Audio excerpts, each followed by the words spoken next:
हेमंत कृष्ण सिंग जाधव, थोडं जोरात बोला ना। मी हेमंत कृष्ण सिंग जाधव, राहायला नेहरू नगरमध्ये आहे। आणि हे संजय सिंग कृष्ण सिंग गिरासे यांचं घर आहे। हे माझे मोठे भाऊ आहे। तर यांच्या घरी चोरी झालेली आहे। मला दुपारी माझ्या पाहुण्यांनी म्हणजे दुपारी म्हणतो आपलं 1 तासापूर्वी अर्धा पाऊण तासापूर्वी त्यांनी सांगितलं की बहिणीने फोन करून की अशा भावाच्या घरी चोरी झालेली आहे, तर तू जा तिथं। मग आम्ही आलो दोघं नवरा बायको। मग नवरा बायको आल्यावर बघितलं तर सामानमध्ये सगळं कपाट फोडून टाकलेलं होतं त्यांनी आणि सामान अस्तव्यस्त पडलेला होता। आणि आमचे भाऊ जे आहेत मोठे भाऊ ते गेलेले आहेत पुण्याला, ते कालच पुण्याला गेले।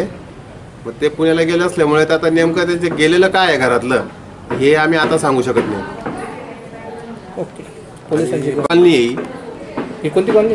ज्ञानदीप कॉलनी। या एरियात गस्त वाढावी एवढीच आमची मागणी आहे सगळ्या नागरिकांची।